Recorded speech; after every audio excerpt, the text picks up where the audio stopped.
Hi ladies, Eileen here, and I'd like to do a quick tutorial today on setting up a party in your back office. So when you go onto TOT 31 Today, that's where you would sign in. You click on Virtual Office, and that will bring you to this landing page in your back office. From there, you can see on the top, there are all the things you would do here in your back office with drop downs. We're going to do parties. So to set up a party, you would click on that, parties, and then here it's going to have all the parties that you have open. And when you want to start a new party, there you go, you click on new party. Okay, so this is your party information and your host information. So we're going to do a party name. I use the name of my hostess. I think it's easier for her friends to find it rather than a cutesy name and then they don't know the name of the party, so they're not sure who the hostess is. And then we would do, I think it's actually 16.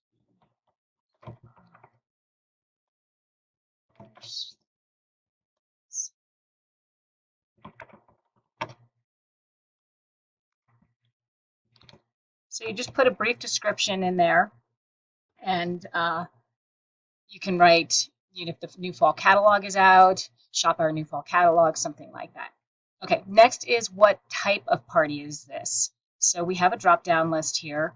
Party on the go is if you do a party in a park, in a restaurant, in a bar, basically just what it says, a party on the go.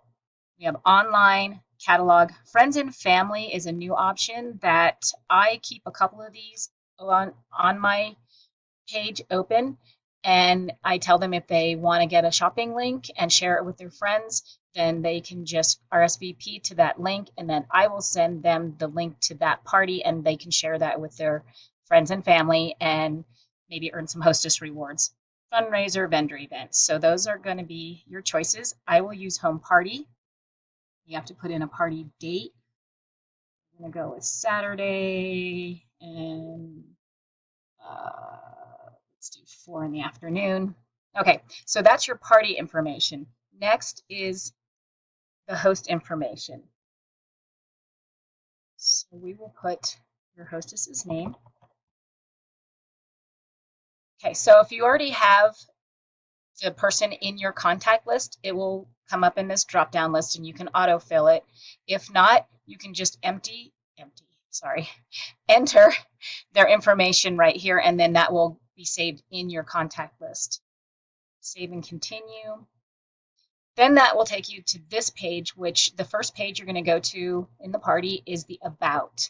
And you can see the information we put in isn't all on there. Show on your site. You definitely want to show the party on your site so people can find it. And this is the shopping link. So you can right-click this and you can copy the link address and you can share that. And with your hostess, you can share it. If you're doing an online party, you would definitely want to post that in the party so people can click on that and shop directly on your hostess's party. Here we have the party ship to information. We have 3 choices. It can ship to you, to the hostess, to you, the consultant, or direct ship only. I use direct ship only when we're having an outlet sale.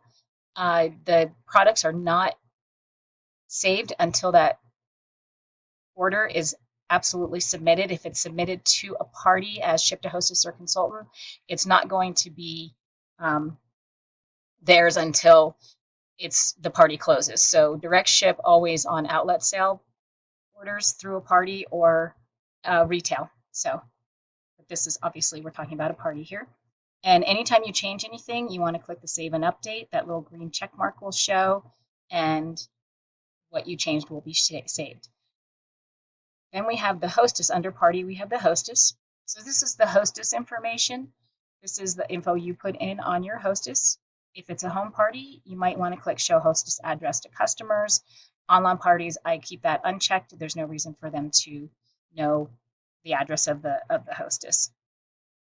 This is the hostess portal here. So you can send this to your hostess, and you always want to do that. And it's got a link to the hostess portal, which will take her into your back office, but only to her party. There's the login, which is going to be her email address, and then there's a password. So you click the send button, and you might want to let your hostess know that email will be coming with information. And from there, she can do her hostess order. She can see the orders that have come in, just like you do. Also, save and update anything you change here. So then we're going to go to the guest list. So we're going to leave there. And here is where you can add, or your hostess can add guests. So you click add guest if you're doing one by one. And if they're in there, it'll be a drop down. And then your guest is saved. They can also be imported with a CSV file. I would assume most hostesses are going to add guests individually. This is really a great tool. It's gold. If they fill this out and they put their friend's contact information in there, especially emails, because this is going to go out as an email when we do the invitations. But then that information goes into your contact list and is there forever, unless they choose to opt out. And we go to invitations. And also here, same thing, your hostess can invite people here. You can select the template for either July or August. So let's say we do August, and then we're going to do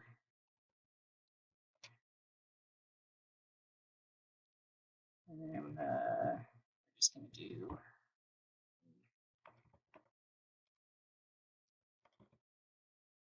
okay, and then you can save that and select recipients. As I said, either you or the hostess can do this. And then you would click send invitation.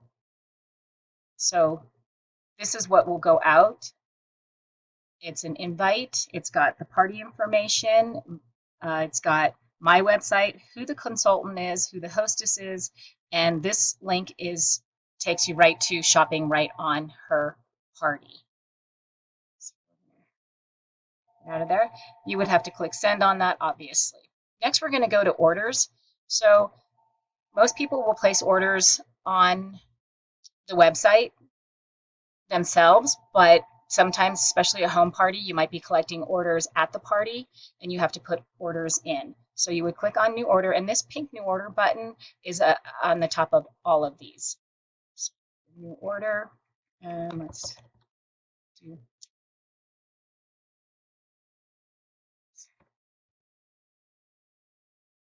click on the drop down.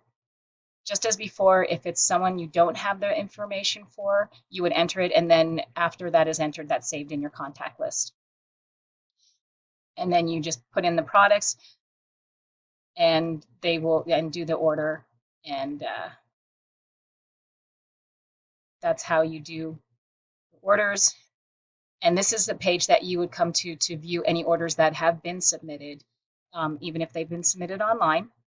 You have the rewards expiration date, which would be the month after the order is submitted. We have 2 months to put orders in, but if you're closing the party that month, it doesn't really matter.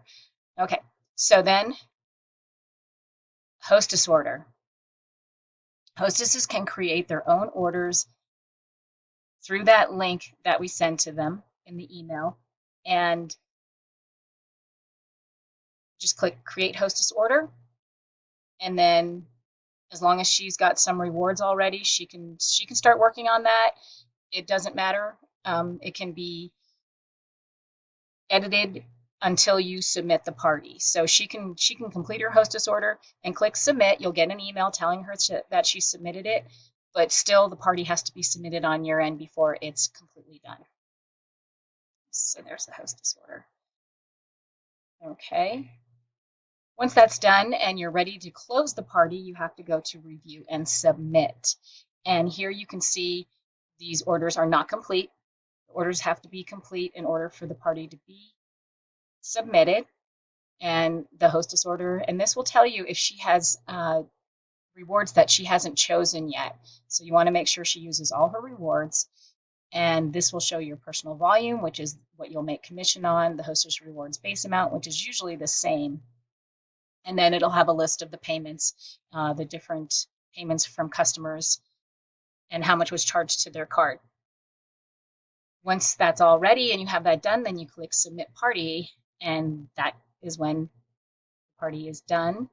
So I hope that helps and shows you how to start a new party and to put some orders in. I hope you all have a great day.